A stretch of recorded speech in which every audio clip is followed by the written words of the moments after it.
Hello everybody, this is Aegis StarCraft once again, being another commentary from my YouTube channel, and today I am bringing you a special treat as always. I have a...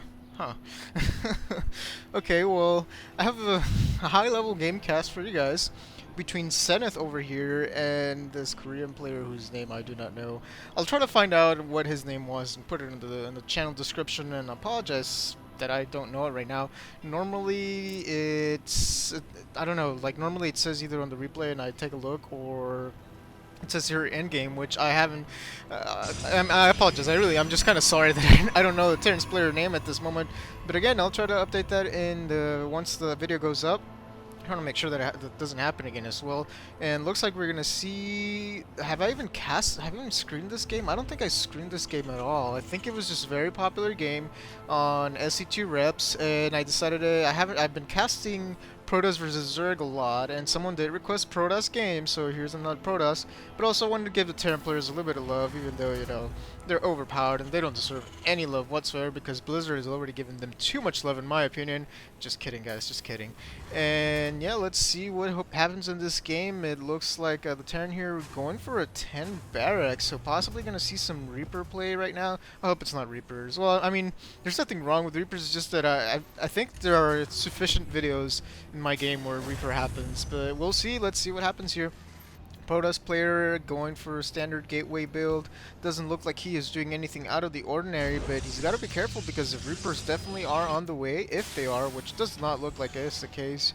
That could be pretty dangerous, although, no, I guess with 2 Marines coming, it's very, very, very unlikely that a Reaper is coming in. Wow, this is a clear indicative that there are none coming because no gas has been taken, so my guess here is that Terran player over here, Pink, is going for a fast expansion build and denying scouting from this probe. So he's not gonna, Protoss player Zenith here is not gonna know anything that's going on at the Terran space right now.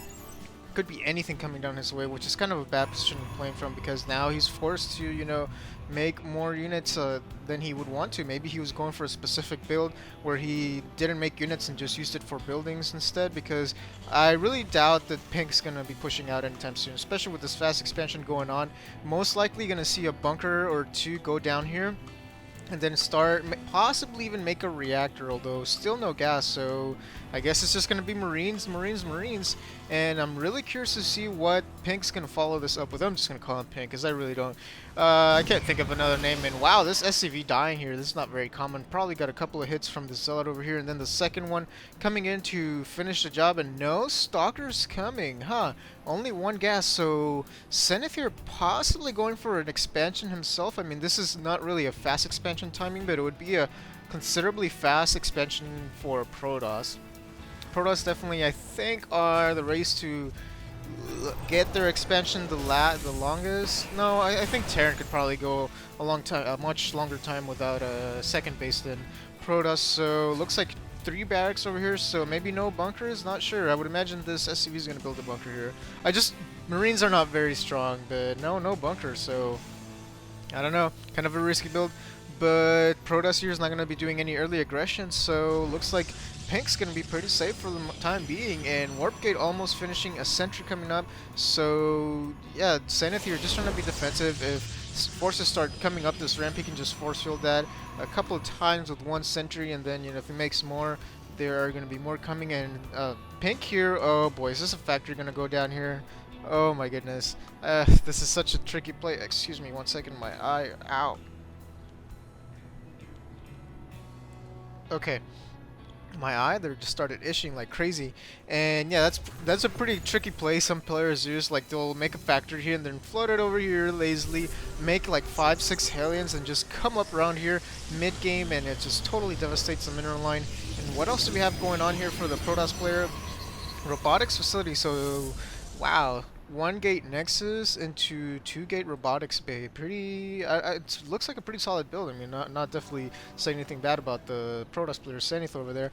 And let's take a look here. It looks like Stimpack and shields are being researched, and just Marines. Wow, this is so unorthodox. If Zenith had gone High Templar or Council Tech, even just Charge Lots would have completely steamrolled this guy, but that's what happens when you're in Sky. You don't really know what's going on, and even if you see these 3 barracks, like there are 2, what do you call it, tech labs over here, so it could be Marauders, could be Reapers, could be Ghosts. You never know with the Terran player, and that's one of the things that really, it's like a very strong. It helps the Terran players a lot, is the fact that you never know what's going to come out here, and then the builds are going to be different if you go Marauders or if you go Reapers, or the counters that you're going to do, the composition that you're going to want is going to be different for each one. So an Observer finally coming out, gonna see that there are a lot of Marines, and I'm curious to see what Zenith is going to do to respond to that, because right now his force is not really like, oh man, this is going to be so disastrous now. The Marines are going to start coming up here. And I think shields are just about done. Yes, they are, and Stimpak's not that far behind right now. This expansion is already kicking in, and double gas for for Pink, but it doesn't look like he needs it. Factory coming down. I would imagine he's going to go straight into Starport. I don't see why, unless he wants to go tank Marines, which is definitely something he can do. But it just seems too late to me. It seems like he would get more of a benefit if he just went Medivacs right now. Excuse me. And looks like this marine aggression is going to start coming up over here, and I don't know if Zenith has anything to properly address this. I mean, there's a mortal right there, and force field's going down. Oh my goodness, the Stimpak being released, but it really not going to do a lot of damage, because force field just managed to trap all of the Marines, and that was so disastrous for Pink over here, and now he's very, very far behind. And is Zenith going to go for the aggression? I think he is. I mean, this is really, he just pretty much destroyed the Pink's army, so really he can be as aggressive as he wants right now. He can expand if he wanted to. He can do anything. He's in complete control of the map. Looks like he's going to go for the kill. Oh my goodness, spamming gateways over here just to get a quick win. And excuse me one second. My voice still a little bit shot from yesterday, all those exciting games. If you have not seen them, I casted 7 games, and here go the bunkers. I mean, this is what I think Pink should have done a lot earlier, because it's going to be a lot better, very defensive position. This bunker actually should probably be more closer to around here, because look at where the units are attacking. If they start attacking from this angle, then this bunker over here is just being wasted. But then again, if the units attack from over here, this bunker is going to be exposed more than if this bunker were not here. But overall, I think it's a better position to pull back a little bit, because at least this is going to force... Whoa, this pylon, I did not see it coming down.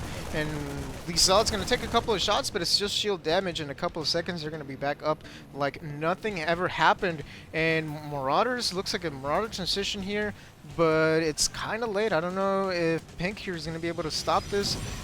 Looks like another pylon coming down here. This is... What was that? I'm really confused. What was that? Maybe trying to cannon rush or something? Is there even a forge on there? No, I guess not. Oh, so going for a quick pylon. Okay, so dual attack. It looks like Zenith here is going to be aggressive, turning the bullet field down just to trap the Marauders, and to look at that, blocking the SCVs, which want to repair the bunkers. And oh my goodness, there's so much damage. Even the Immortal Micro here being so flawless, and the force field is pretty much just helping these forces just go ahead and steamroll Pink over here. It looks like this is going to be a fairly short game.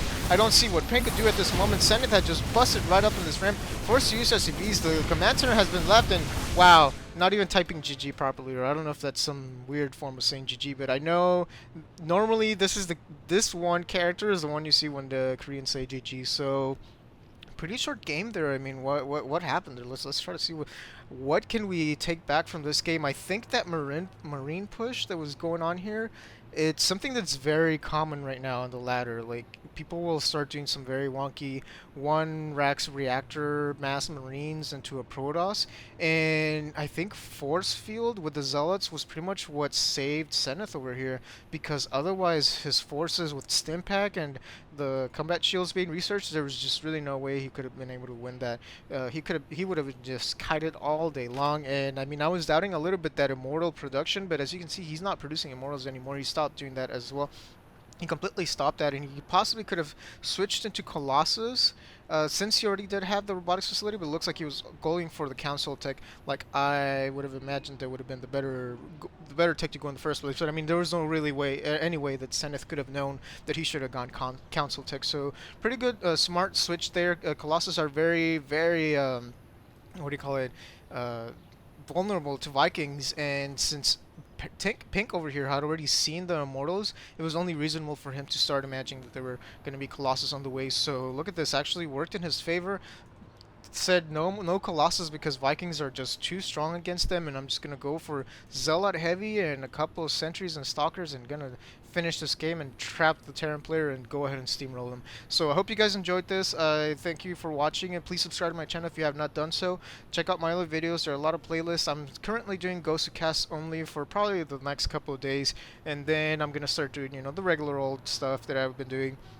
I haven't been playing a lot either, so I need to get back. I need to get into playing, get back into the gear. I'm probably so rusty right now. I always get so bad when I stop playing for a week or two.